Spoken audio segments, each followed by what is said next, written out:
வணக்கம். ரஜினியா கமலா அப்படின்னு ரசிகர்கள் எல்லாம் பேசிக்கிட்டு இருந்த போது சைலண்டா வந்து 75 படங்கள் நடித்து ஹிட் ஆஃப்டர் ஹிட் கொடுத்தவர் மோகன். அதே போல ராஜாவா ரஹ்மானா அப்படின்னு இசை ரசிகர்கள் எல்லாம் பேசிட்டு இருந்த போது நிறைய ஹிட் பாடல்களை நமக்கு கொடுத்தவர் தான் வித்யாசாகர். இவருடைய மியூசிக் ஸ்டைல், அவருடைய கம்போசிங் ஸ்டைல் ரொம்ப யூனிக், ரொம்ப டிஃப்ரெண்டா இருக்கும். அவருடைய பாடலான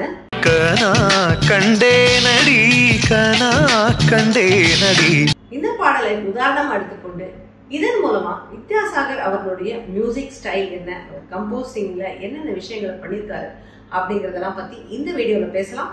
வெல்கம் டு ஒரு நாள் போதுமா. இசையுடன் இணைந்து இன்ப நிறை வலைகளில் நீந்த தமிழ் நாஸ்டாலஜி சேனலுக்கு சப்ஸ்கிரைப் பண்ணுங்க, பெல் பட்டனை அழுத்துங்க. 2003ல வித்யாசாகர் அவர்கள் இசையில வெளிவந்த படம் பார்த்திபன் கனவு. இந்த படத்துல எல்லா பாட்டுமே ரொம்ப நல்லா இருக்கும்னாலும் அதுல ஒரு தனி அழகு மது பாலகிருஷ்ணன் அவர்கள் குரல்ல வந்த கனா கண்டே நடி தோழி பாடல். இந்த பாடலுக்கு வரிகள் எழுதியிருந்தவர் யுகபாரதி. ஒரு ஆண் அந்த காதலியை நினைத்து வர்ணித்து பாடுவதாக அமைந்த பாடல். ரொம்ப அழகான வரிகள். ஸ்ரீகாந்த் மற்றும் ஸ்னேகா இரட்டை வேடங்களில் நடித்த படம் இது.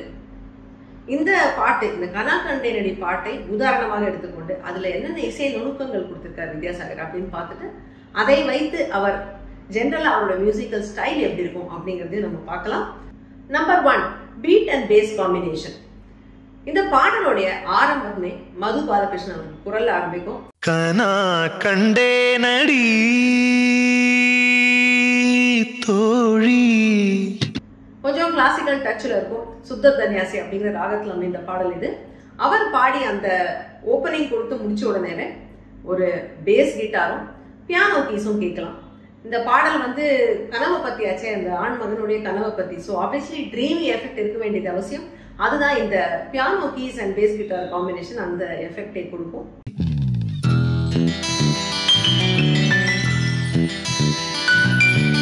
இதுக்கப்புறம் சாக்ஸோஃபோன் அண்ட் கட்டம் என்ட்ரி கொடுக்கும். என்ன ஒரு காம்பினேஷன்ல பியூட்டிஃபுல்லா இருக்கும் அந்த சாக்ஸோஃபோன் மியூசிக். இந்த இடத்துல பேக்ரவுண்ட்ல அந்த base guitar and piano keys அது ஓடிட்டே இருக்கும் லூப்ல. அதுக்கு மேல இந்த இரண்டு விஷயங்கள் லேயர் பண்ணிருப்பாங்க.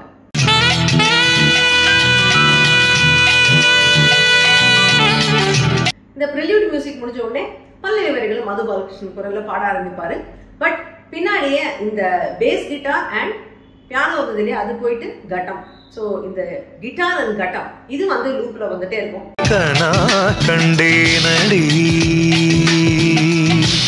இன்ஃபேக்ட் இது பாடல் ஃபுல்லாவே இருக்கும் இந்த பேஸ் அண்ட் பீட் காம்பினேஷன். இது வந்து வித்யாசாகர் அவருடைய ஒரு யூனிக் கம்போசிங் ஸ்டைல்னு சொல்லலாம். இந்த பாடல் மாத்திரம் இல்ல, நிறைய பாடல்கள்ல அவர் இந்த மாதிரி இந்த பேஸ் அண்ட் பீட்டை ஒரு சிக்னேச்சரா வச்சிருப்பாரு அந்த பாடலுக்கு.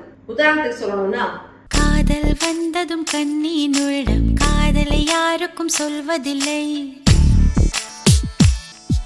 அதே போல தூள் படத்துல வந்த ஆசை ஆசை இப்பொழுது பேராசை இப்பொழுது, இதுலயும் இதே மாதிரி இந்த பீட் அண்ட் பேஸ் காம்பினேஷன் ரொம்ப பவர்ஃபுல்லா இருக்கும்.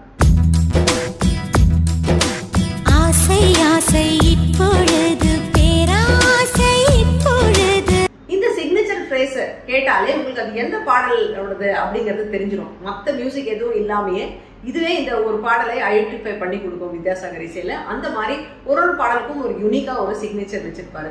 இப்பெல்லாம் இந்த ஹுக் ஸ்டெப்னு போடுறாங்களே, ஒரு பாட்டுக்கும் ஒரு யூனிக் டான்ஸ் ஸ்டெப், அந்த மாதிரி வித்யாசாகர் அப்பவே ஒரு ஹுக் விஷயம் வச்சிருந்தாரு இந்த பேஸ் அண்ட் பீட்னு சொல்லலாம்.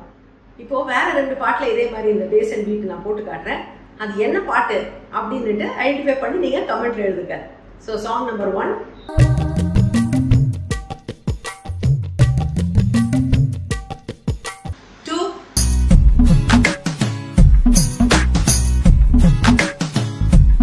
இது 2 என்னன்னு கண்டுபிடிச்சு நீங்க எழுதுங்க. Point number 2, eastern and western fusion. வித்யாசாகரோட நிறைய மெலடிஸ் ரொம்ப அப்பீலிங்கா இருக்கிறதுக்கு ஒரு முக்கியமான காரணம் அவர் வந்து பாடல்களை ஒரு ஃபியூஷனாக கொடுப்பதுதான். ஒரு ராகம் பேஸ் இருக்கும், ஆனா வெஸ்டர்ன் அரேஞ்ச்மெண்ட் பண்ணிருப்பாரு. இந்த பாடலும் அதே மாதிரிதான். சுத்த தன்யாசி ராகத்தில் அமைந்த பாடல் இது. பட் அரேஞ்ச்மெண்ட் வந்து வெஸ்டர்ன் இன்ஸ்ட்ருமெண்ட்ஸ் யூஸ் பண்ணி கொடுத்துருப்பாரு. இந்த பாடல்ல மது பாலகிருஷ்ணன் ஆலாப்லாம் பண்ணுவாரு, கொஞ்சம் கமக்கம்லாம் போட்டு இழுத்தெல்லாம் பாடுவார். இருந்தாலுமே ஒரு கிளாசிக்கல் ஃபீல் இந்த பாட்டு கொடுக்காது. மாடர்னா தான் ஒலிக்கும் இந்த பாடல். அதுக்கு காரணம் அந்த வெஸ்டர்ன் அரேஞ்ச்மெண்ட் மற்றும் சின்ன சின்ன டச்சஸ் அங்கங்க அவர் கொடுத்தது. இந்த இடத்தை கவனிச்சு பாருங்க.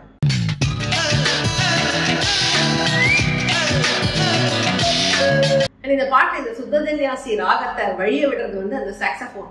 அது வந்து ஒரு வெஸ்டர்ன் இன்ஸ்ட்ருமெண்ட். ஆனா அதுல வந்து ராகத்தை வழிய விட்டாரு. கூடவே வந்து ஒரு ஈஸ்டர்ன் இன்ஸ்ட்ருமெண்டான கட்டம் பர்கஷன்ல அது பாடல் பூரா ஒலிக்குது. ஸோ இந்த மாதிரி இந்த எலிமெண்ட்ஸோடைய மிக்ஸ் தான் ரொம்ப அழகா இருக்கும் இந்த பாடல்.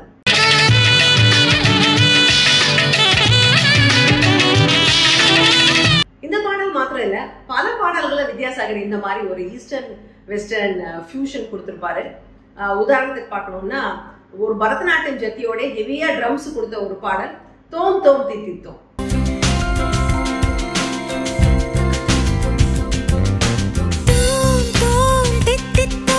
அன்பே சிவம் படத்துல வந்த பூவாசம் புறப்படும் பெண்ணே.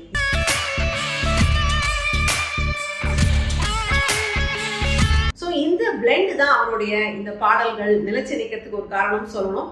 ஏன்னா அந்த மெலடி, ஈஸ்டர்ன் மெலடிஸ் வந்து ராக பேஸ்ட் மெலடிஸ் நமக்கு வந்து பாடல ரொம்ப பரிச்சயமா இருக்கும். அதே டைம் அவருடைய அந்த வெஸ்டர்ன் பீட்ஸ் அண்ட் அந்த பேஸ் இதெல்லாமே வந்து பாடல ரொம்ப ட்ரெண்டிங்கா ரொம்ப கூலாக அந்த டைம்ல ஹிட் ஆகிறதுக்கும் உதவும். Number 3, unique and original compositions. வித்யாசாகருடைய மியூசிக் நீங்க எடுத்துக்கிட்டீங்கன்னா எந்த பாட்டுமே இது வரைக்கும் எனக்கு தெரிஞ்சு யாருமே அவர் வந்து இந்த பாட்டு அந்த பாட்டிலேருந்து அவர் எடுத்தாருன்னு சொல்லக்கூடிய விதத்துல ஒரு பாட்டை அவர் கொடுத்தது இல்லை. அப்கோர்ஸ் அவர் மலையாளத்துல போட்ட பாடலை தமிழ்ல கொடுத்துருக்காரு, தமிழ்ல போட்ட பாடலை தெலுங்குல எடுத்துட்டு போயிருக்காரு. அது அவருடைய சொந்த காம்போசிஷன்ஸ். மற்றபடி அவருடைய பாடல்கள் எல்லாம் பாத்தீங்கன்னா ரொம்பவே யூனிக்கா டிஸ்டிங்டா இருக்கும். இந்த கனா கண்டேனடி பாடல் சுத்ததன்யாசி ராகம்னு சொன்னேன். சுத்ததன்யாசி ராகம் மேக்சிமம் யூஸ் பண்ணப்பட்டிருக்கு சினிமா பாடல்கள்ல. அந்த காலத்துல மெல்லிசை மன்னர்கள் தொடங்கி அதுக்கப்புறம் ராஜா சார் ஒரு 50 பாட்டாவது போட்டிருப்பாரு சுத்ததன்யாசி ராகத்துல. அவ்வளோ ஒரு ப்ராலிஃபிக்கா இந்த ராகத்துல பாடல்கள் வந்திருக்கு.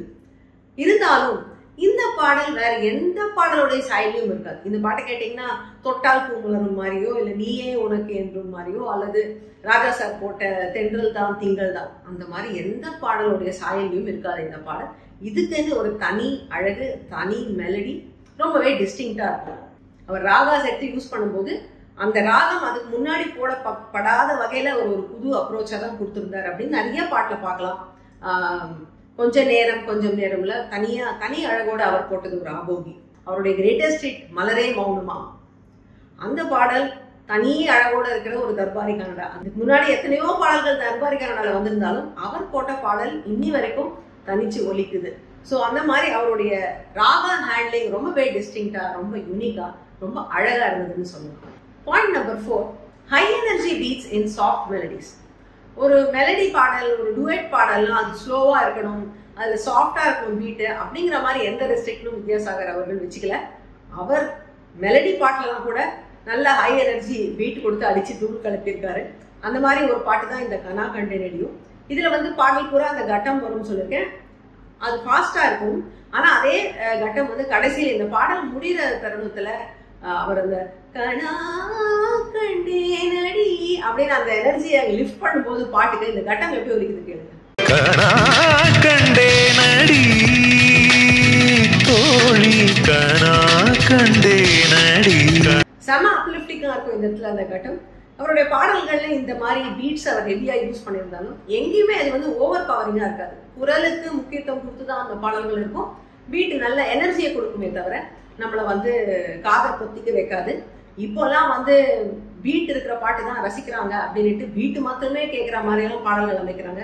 ஆனா ஹை எனர்ஜி பீட்ஸ் கொடுத்தாலும் ரொம்ப அழகான மெலடியும் கொடுக்க முடியும் அப்படின்னு மறுபடியும் தன்னுடைய பாடல்கள் மூலமா ப்ரூவ் பண்ணியிருக்காரு வித்யாசாகர் அவர்கள். இதே போல அவருடைய வேற சில பாடல்களை இந்த மாதிரி ஹை எனர்ஜி பீட்ஸ் கொடுத்தது நீங்க இந்த பாடல்களை பார்க்கலாம். மதுரை படத்துல வந்த கண்டி கண்டி இந்த பாட்டுல இந்த லைனை கேளுங்க.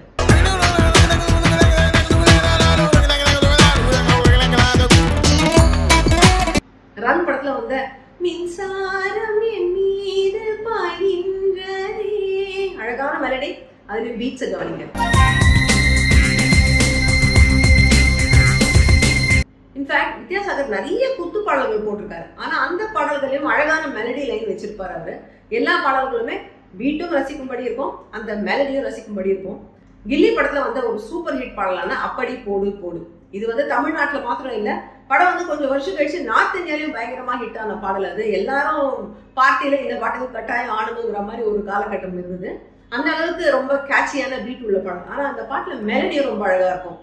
உன்னோட பல்லக்குல உப்பு முட்டை எரிக்கற உன்னோட நெய்ந்து கண்ணாமூச்சி ஆட வர இந்த நட போதுமா இன்னும் கொஞ்சம் வேணுமா இந்த நட போதுமா இன்னும் கொஞ்சம் வேணுமா அடி என் அடி ராக்கம்மா பல்லாக்கு நெளிப்பு என் நெஞ்சு கொலுங்குதடி சிறு கண்ணாடி முக்குத்தி மாணிக்க செவப்பு மச்சான இழுக்குதடி. மெல்லிசை மன்னர் காட்டிய வழி மெலடி கிங் அதுல போனதுல ஆச்சரியம் இல்லை. இதுல மெலடி அழகா இருக்கு அப்படிங்கிறதுக்கு ஒரு சாட்சி என்னன்னா, இந்த பாடல் இப்ப மாதிரி பீட்டே இல்லாத பாடினாலும் கேட்கறதுக்கு நல்லா இருக்கும். ரொம்ப பீட் ஓவர் பண்ற பாடல்களை நீங்க பீட் இல்லாம பாடினீங்கன்னா அது என்ன பாட்டே நமக்கு புரியாது, அந்த மாதிரி இருக்கும். அது மாதிரி இல்லாம இவருடைய பாடல்கள் பீட் இல்லாத பாடினாலும் அந்த பாடல் அழகாக இருக்கும் கேட்கறதுக்கு. ஸோ இந்த மாதிரி அழகான மெலடிஸையும் அதிரடியான பீட்ஸையும் கம்பைன் செஞ்சு கொடுத்தது வித்யாசாகரோட ஒரு சிக்னேச்சர் ஸ்டைல். அது அவருடைய குத்து பாடல்களையும் நம்ம பார்க்கலாம், அவருடைய மெலடி சாங்ஸுமே ரொம்ப அப்பட்டமா தெரியும். நாம எத்தனையோ தடவை கேட்டு ரசிச்ச பாடல்களுடைய நுணுக்கங்கள் புரியும் போது அந்த பாடல்கள் இன்னுமே சுவாரஸ்யமா இன்னும் அழகானதா ஆகுது. ஸோ நீங்க போய் இப்போ ஒரு ரவுண்ட் எல்லா பாடலையும் கேட்டு பாருங்க. வித்யாசாகர் அவருடைய மெலடிஸ், உங்களோட ஃபேவரட் மெலடிஸ் எல்லாம் கேட்டு பார்த்துட்டு இப்போ நான் சொன்ன விஷயங்கள் இந்த பாடல்கள்ல அவர் எப்படி பண்ணிருக்காரு அப்படின்னு கேட்டு ரசிங்க. அதை பத்தி கமெண்ட் எழுதுங்க. நான் உங்களை மறுபடியும் இன்னொரு எபிசோட ஒரு நாள் போதுமால சந்திக்கிறேன். ஏன்னா இசையை பத்தி பேச ஒரு நாள் போதுமா அண்ட் வித்யாசாகருடைய மலரே மௌனமா அந்த பாடலை பத்தி என்னுடைய அனாலிசிஸ் நீங்க இந்த வீடியோல பார்க்கலாம்.